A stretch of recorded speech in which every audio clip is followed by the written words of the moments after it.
Hello प्यारे बच्चों, कैसे हैं आप लोग। आई होप आप अच्छे होंगे, जहाँ पे भी होंगे पढ़ाई लिखाई कर रहे होंगे, खुश होंगे। ठीक है, तो आज हम आपको एक करंट इलेक्ट्रिसिटी का एक क्वेश्चन बताने वाला हूँ, जो कि बैटरी करंट दे रहा है। बैटरी अगर करंट दे रहा है तो एमीटर कितना करंट रीड करेगा। ठीक है, तो इस एमीटर में करंट हम कैसे निकालेंगे ये हम आपको बता रहे हैं। ठीक है, तो देखिए यहाँ पे ये और ये जो रेजिस्टेंस है, ये और ये दोनों रेजिस्टेंस पैरेलल में है।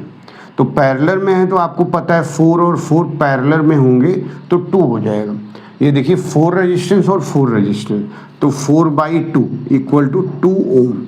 ठीक है, अगर ऐसे समझ में नहीं आया तो देखिए सी इक्विवेलेंट निकाल लीजिए, इसका और इसका पैरेलल रेजिस्टेंस हमें निकालना है। तो 4 × 4 अपॉन 4 + 4 कितना आ गया 16/8, कितना आ गया देखिए 2 ओम आ गया। ठीक है, अब इसको पैरेलल में हम लोग कर लेते हैं। ये वाला जो ब्रांच है ये 2 वोल्ट, ये बैटरी वाला ब्रांच है, इसका 4 ओम हो गया।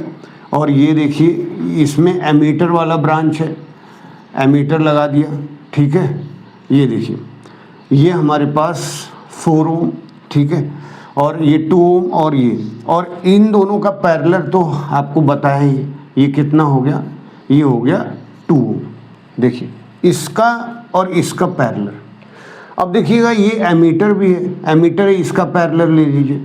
तो सी इक्विवेलेंट आ गया 4 × 2 अपॉन 4 + 2 कितना आ गया 8/6, 8/6 हो गया। तो 4/3 ये आ गया 4/3। तो इन दोनों का कॉम्बिनेशन देखिए हमारे पास क्या आ गया, ये आ गया 4 और ये आ गया बैटरी, ये 2 वोल्ट, और इसका जो कॉम्बिनेशन आ रहा है ये आ रहा है 4/3, और इसी ब्रांच में हमने एमीटर को लगा दिया 4/3, और ये 4 और 2 वोल्ट। तो करंट कितना जा रहा है अब देखेंगे आप, ये वाला रेजिस्टेंस और ये वाला रेजिस्टेंस, ये दोनों सीरीज में है। तो सीरीज में हम इसको कैसे करेंगे, R इक्विवेलेंट इक्वल टू 4 + 4/3, 4 × 12 और 16, 16/3 R इक्विवेलेंट ये आ गया। मतलब सर्किट का R इक्विवेलेंट ये आ गया। टोटल सर्किट का R इक्विवेलेंट पता चल गया। बैटरी कितने पोटेंशियल का है, 2 वोल्ट का है, 2 वोल्ट की बैटरी पता चल गई। तो हमें आराम से करंट निकल जाएगा। कैसे निकलेगा आपको पता है, V = I × R। तो I = V/R, R की वैल्यू V/R, तो V की वैल्यू 2 अपॉन R की वैल्यू 16/3, तो क्या आ गया 6/16, मतलब कितना आ जाएगा 3/8 एम्पियर करंट जा रहा है। अब 3/8 एम्पियर करंट बैटरी भेज रहा है, यहाँ से 3/8 एम्पियर करंट बैटरी भेज रहा है। इसका मतलब यहाँ पे भी 3/8 एम्पियर आएगा। अब 3/8 एम्पियर यहाँ तक आएगा। अब ये डिस्ट्रीब्यूट होगा, ये I1 है और ये I2 है मान लीजिए।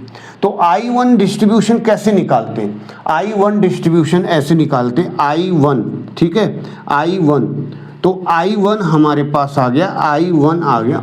I1 जिधर जा रहा है उसके पैरेलल में जो रेजिस्टेंस लगा हुआ है वो रेजिस्टेंस, तो देखिए हमारे पास आ जाएगा 2 अपॉन 4 + 2, और टोटल करंट बेटा कितना आया, टोटल करंट आया हमारे पास 3/8, और 3/8 इतना एम्पियर करंट एमीटर मेजर करेगा।